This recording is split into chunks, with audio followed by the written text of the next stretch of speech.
Halo guys, balik lagi bareng gue Ali di channel Asokat Story. Beberapa hari yang lalu gue udah membahas tentang pernyataan founder dan juga ex pegawai OCI atau Oriental Circus Indonesia, atau bisa disebut Taman Safari, yang mana mereka mengaku telah mengalami dugaan pelanggaran HAM atau hak asasi manusia.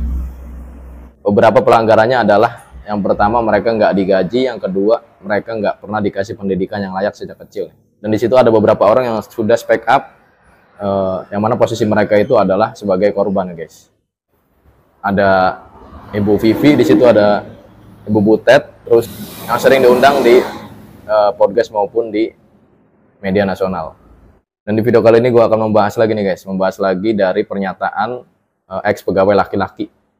Karena sebelumnya itu kan yang sering bersuara adalah pegawai perempuan. Sekarang gue akan membahas sosok laki-laki ex pemain sirkus dari Taman Safari atau OCI ini, guys. Beliau adalah Bapak Anton ya, guys. Bapak Anton atau Bapak Apong. Sebenarnya beliau itu bernama Apong, tetapi beliau ketika diambil dirubah namanya. Dan sebelum gue lanjut ke pembahasan intinya, gue akan bahas dulu beliau itu dari mana dan siapa orang tua beliau, dan seperti apa kronologi ketika beliau itu dibawa untuk pertama kalinya ke Taman Safari atau OCI. Pak Anton ini adalah warga Jakarta. Beliau mempunyai orang tua. Jadi Pak Apong atau Pak Anton ini beda ya, guys. Beda dengan Ibu Vivi dan juga Ibu Butet. Yang mana Ibu Vivi dan Ibu Butet ini nggak ada orang tua atau belum diketahui lah orang tuanya. Kalau Pak Anton ini tahu, guys. Udah tahu orang tuanya. Jadi Pak Anton adalah seorang warga Jakarta yang mana beliau itu dibawa ketika usianya itu baru menginjak kisaran 5-6 tahun lah, guys. Dan pada saat itu nggak hanya beliau yang dibawa, kakaknya juga sama. Kenapa beliau dibawa? Karena pada saat itu ibunya Pak Anton ini sedang kesusahan karena baru saja ditinggal oleh suaminya. Sebenarnya Pak Anton ini termasuk orang yang ini, guys, orang yang berada lah, orang yang berada. Tetapi ketika bapaknya itu meninggal, jadi bisnisnya itu nggak jalan, otomatis ekonominya makin terpuruk. Nah, di saat sedang terpuruk, datanglah istrinya Frans Manansang, yaitu Ibu Frans. Nah, Ibu Frans ini mengaku saudara ya, guys, saudaranya Bapak Anton. Aku juga nggak tahu detailnya, guys, ya. Intinya Ibu Frans ini mengaku kepada Anton bahwa dia adalah saudaranya. Mungkin ya, guys, mungkin di luar pengetahuan Bapak Anton, mungkin udah ini kali ya, udah apa sih namanya, udah ada dialog kali ya, dialog dengan ibunya Bapak Anton, guys. Oke, kita lanjut ke ceritanya. Dan pada saat itu Ibu Frans ini meminta Pak Anton dan juga kakaknya, guys, dengan dalih akan disekolahkan. Setelah mereka itu lulus dan juga pintar, mereka akan dikembalikan lagi kepada ibunya. Dan pasti sang ibu di sini sangat senang, ya nggak?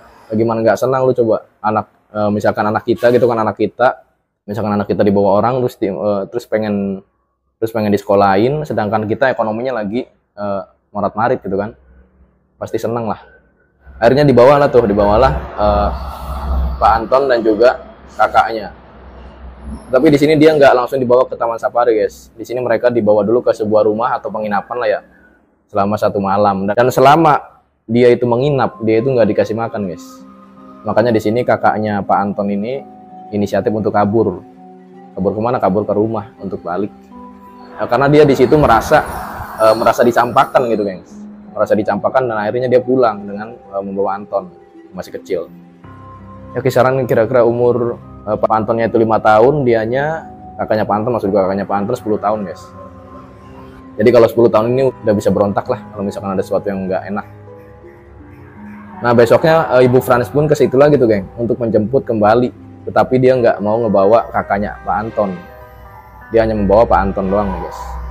Karena mungkin dia merasa Pak Anton ini masih kecil dan nggak bisa berontak pastinya, atau nggak sebrutal kakaknya ketika berontak. Dibawalah tuh Pak Anton.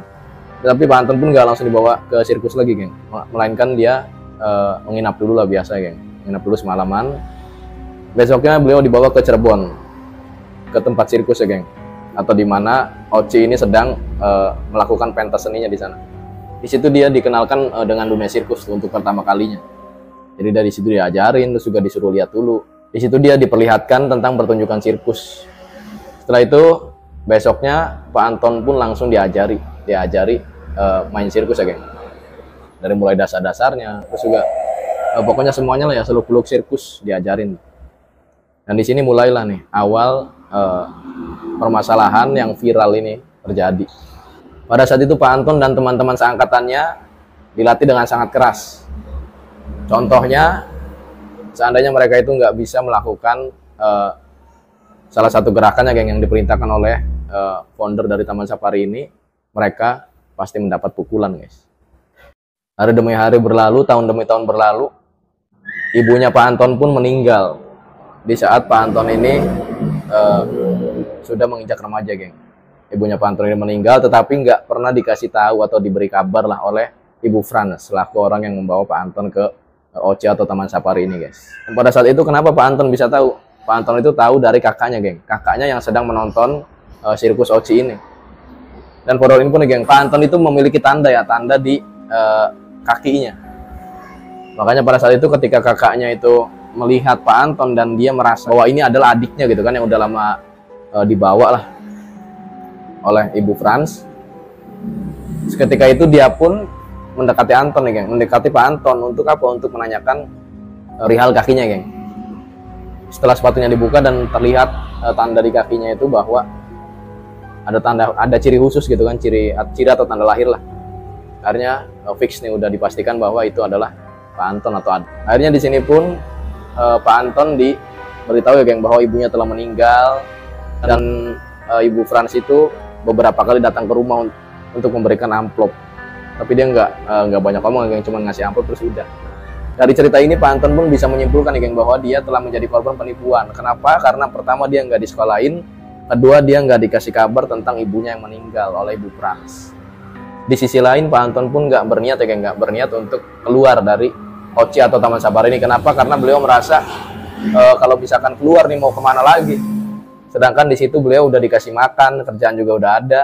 Ya walaupun kerjaannya itu dibilang kasar ya, geng, untuk anak seusia beliau pada saat itu. Hari demi hari, bulan demi bulan, tahun demi tahun, Pak Anton pun masih menjalani hidupnya di situ, geng. Dengan beberapa tekanan, diantaranya adalah beliau ini pernah disetrum ya, geng, disetrum dengan setruman gajah ketika tidur. Jadi bukan Pak Anton doang sih, semua yang ada di situ seliftingan Pak Anton nih, pegawai-pegawai sirkus Taman Safari. Ketika dibangunkannya itu dengan cara disetrum. Gila kan?